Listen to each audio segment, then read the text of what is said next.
शहर के मटिंडू मार्ग से कांग्रेस नेत्री पार्षद सुषमा कुमारी के नेतृत्व में सोनीपत में होने वाली संविधान बचाओ रैली के लिए सैकड़ों महिलाओं सहित कूच किया। रैली में रवाना होने से पहले उन्होंने संविधान निर्माता डॉक्टर भीमराव अंबेडकर के चित्र पर पुष्प माला अर्पित करके नमन किया। इस मौके पर पार्षद सुषमा ने कहा कि भाजपा सरकार से प्रत्येक वर्ग दुखी हो चुका है। बेरोजगारी, भ्रष्टाचार, महंगाई अब इस कदर बढ़ गई है कि उस पर सरकार अंकुश लगाने में नाकाम सिद्ध हुई है। सरकार द्वारा बुजुर्गों की पेंशन और राशन कार्ड काटना प्रदेश की जनता के अहित में है। बुजुर्ग और गरीब लोग पेंशन और राशन पर अपने परिवार का गुजर बसर करते हैं। अब उन परिवारों के लिए नई मुसीबत खड़ी हो गई है। पेंशन कटने के कारण बुजुर्गों के मान सम्मान को भी ठेस पहुंची है। बाबा भीमराव अंबेडकर ने संविधान लागू करके प्रत्येक व्यक्ति को समान अधिकार दिए हैं, लेकिन भाजपा सरकार द्वारा केवल पूंजीपतियों को लाभ पहुंचाने का काम किया जा रहा है, जिसके कारण आम नागरिक के हितों की अनदेखी की जा रही है। भेदभाव की नीति के कारण लोग परेशान हो चुके हैं। मौजूदा सरकार द्वारा संविधान में दिए गए अधिकारों का हनन किया जा रहा है। इसीलिए कांग्रेस पार्टी द्वारा बाबा साहेब अंबेडकर की जयंती पर सोनीपत में संविधान बचाओ रैली आयोजित की गई। रैली में मुख्य अतिथि के तौर पर पूर्व मुख्यमंत्री भूपेंद्र सिंह हुड्डा द्वारा सरकार की कथनी और करनी का हिसाब मांगा जाएगा। मैं वार्ड नंबर 10 की सुषमा पार्षद खरखोदा से हाथ से हाथ जोड़ो अभियान की जो समापन रैली है सोनीपत लेकर जा रहे हैं चौधरी भूपेंद्र सिंह हुड्डा जी के और चौधरी दीपेंद्र सिंह हुड्डा जी के नेतृत्व में, और हमारे यहाँ के विधायक जयवीर वाल्मीकि जी के नेतृत्व में, जिन्होंने हमें यहाँ की ड्यूटी लगाई थी खरखोदा हल्के को डोर से डोर किया हमने हाथ से हाथ जोड़ो अभियान में। और आज इस रैली में हाथ से हाथ जोड़ो का समापन है। जय भारत सत्याग्रह इसका नाम रखा गया है और हम अपने खरखोदा से कम 200 आदमियों को लेकर मैं इस रैली में जा रही हूँ अपने दल बल के साथ। इस रैली को संविधान बचाओ इसलिए नाम रखा गया है, बीजेपी सरकार से हर वर्ग परेशान है, न युवाओं को नौकरी मिलती है, घरेलू भी परेशान है, जैसे कि बुजुर्गों की पेंशन कार्ड दी गई, राशन कार्ड नहीं, युवाओं को नौकरी नहीं है, भ्रष्टाचार है, महंगाई इतनी है, हर तरह हर वर्ग इससे परेशान है। इसलिए इस रैली को संविधान बचाओ रैली कहा गया है। SS शर्मा की रिपोर्ट। बाबा साहेब अंबेडकर की 132वीं जयंती पर कांग्रेस की सोनीपत में रैली। सोनीपत में कांग्रेस पार्टी की हो रही जय भारत सत्याग्रह एवं संविधान बचाओ रैली। सोनीपत के सेक्टर 23 मैदान पर विशाल रैली। 2024 के चुनाव की कांग्रेस पार्टी के हुंकार। सोनीपत से कमजोर कड़ी को मजबूत करने के लिए कर रहे जय भारत सत्याग्रह एवं संविधान बचाओ रैली। रैली में पहुंचे दीपेंद्र हुड्डा और हुड्डा मंच से बोले, बाबा साहेब की जयंती की दी बधाई, किया नमन। बाबा साहेब भीमराव के नेतृत्व में हुई संविधान की रचना। भीमराव अंबेडकर जयंती और उनके विचारों को आधार बनाकर कांग्रेस 2024 के चुनाव की ठोकी ताल। बीजेपी के भ्रष्टाचार खोलने वालों की आवाज को कर देते हैं बंद। दिल्ली के 3 तरफ हरियाणा है और लोकतंत्र की हत्या होने नहीं देंगे।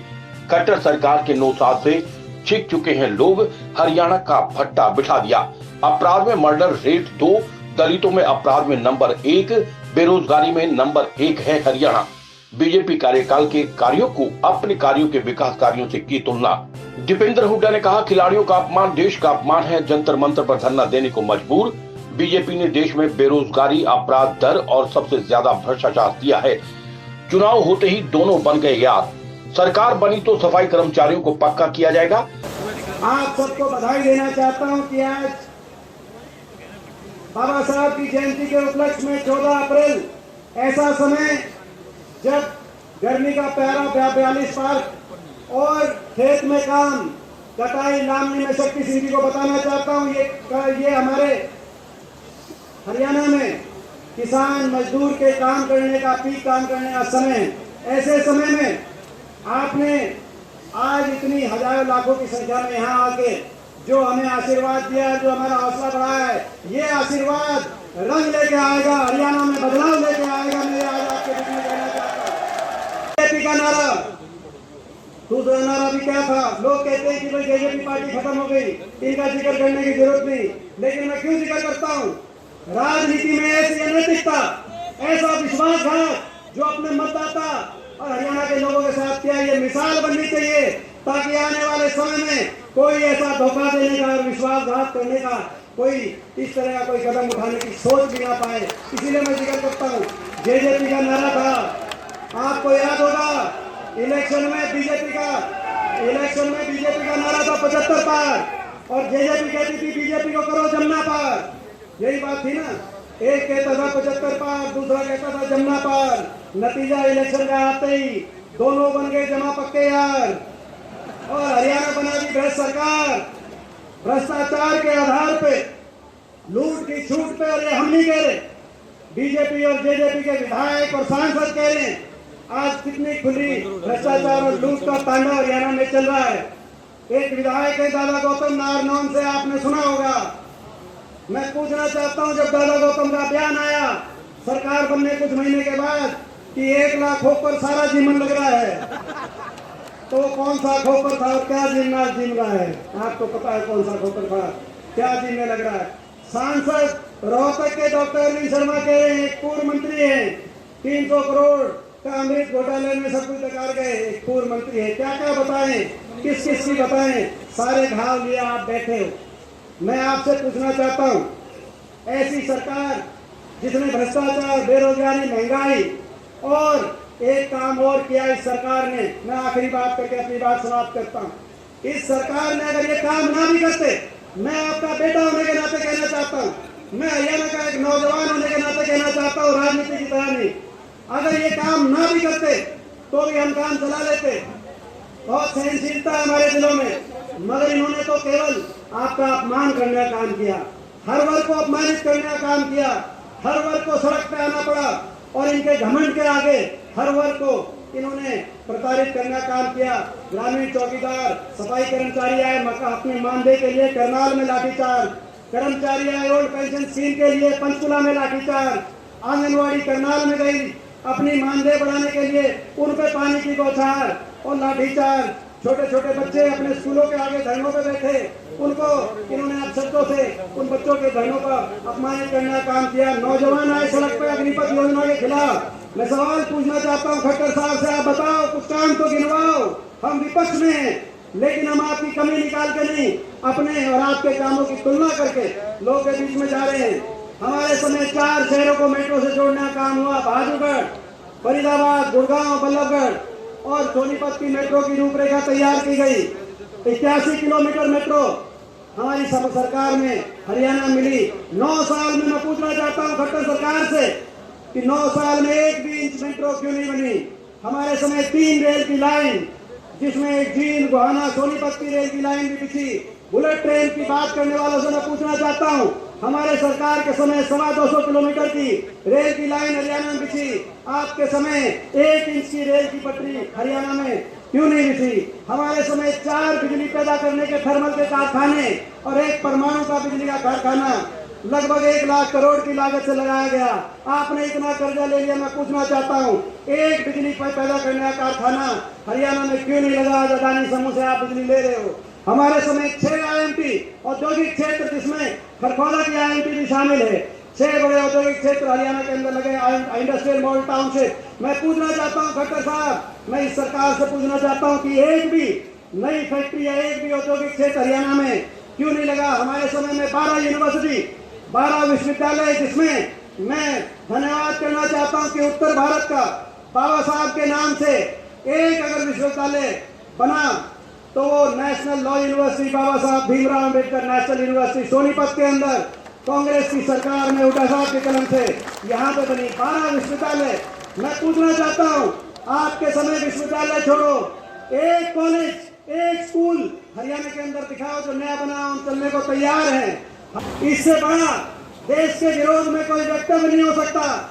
जो किसान, जिस किसान का एक बेटा ट्रैक्टर का सही पकड़ के खेत जोत के देश को खाद्य सुरक्षा देता है और दूसरा बेटा स्टेन गन पकड़कर पाकिस्तान और चीन की सीमा पर देश को सुरक्षा देने का काम करता है, उससे बड़ा देशभक्त कौन होगा? मैं पूछना चाहता हूं, जिन लोगों ने उनको देशद्रोही बताया, जिन लोगों ने उनको अपमान किया, उनके अपमान का बदला लेने के लिए आप तैयार हो कि नहीं हो? मैं पूछना चाहता हूं। इनका अहंकार, ऐसा घमंड अभी भी मैं देख रहा हूं। इनकी जो भाषा है, कभी न्यायपालिका के लिए तो कभी किसान के लिए, तब किसान के लिए बोले थे, आज न्यायपालिका के लिए बोल रहे हैं कि किसी का दिमाग खराब है उसको ठीक करने की जरूरत है। ये घमंड की भाषा है, ये भाजपा के नेता नहीं बोल रहे, इनके भीतर बैठा हुआ घमंड बोल रहा है। भूपेंद्र हुड्डा ने मंच से संबोधित करते हुए कहा, जय भारत सत्याग्रह और संविधान बचाओ रैली में बीजेपी पर गरजे भूपेंद्र हुड्डा। हुड्डा ने बाबा साहिब की 134वीं जयंती पर कहा, संविधान ऐसा है देश को एकजुट बनाए रखेगा, संविधान कायम रहेगा तो देश रहेगा। कुछ ताकतें संविधान को कमजोर करना चाहती हैं, हमारा संविधान कमजोर हो गया तो देश ही नहीं रहेगा। संविधान के कारण ही अमीर और गरीब को एक वोट का अधिकार है। हरियाणा प्रदेश में 30 लाख दलित बच्चों का वजीफा भी बंद किया बीजेपी ने। प्रदेश कर्जे में डूबा दिया, कर्जा और देनदारी में 4 लाख करोड़ से ज्यादा हो गया। गेहूं का उठान नहीं, मंडियां भरी हुई हैं। लेस्टर लॉस गेहूं का नहीं, सरकार का हो गया। विपक्ष आपके समक्ष भिवानी में शुरू करेंगे। बीजेपी सरकार के किसान हितैषी योजनाओं को गलत बताया। संघर्ष करोगे तो बेड़ा पार है। हम जो कहते हैं वो करते हैं। बुढ़ापा पेंशन 6000 करेंगे। 300 यूनिट तक बिजली फ्री देने की घोषणा की।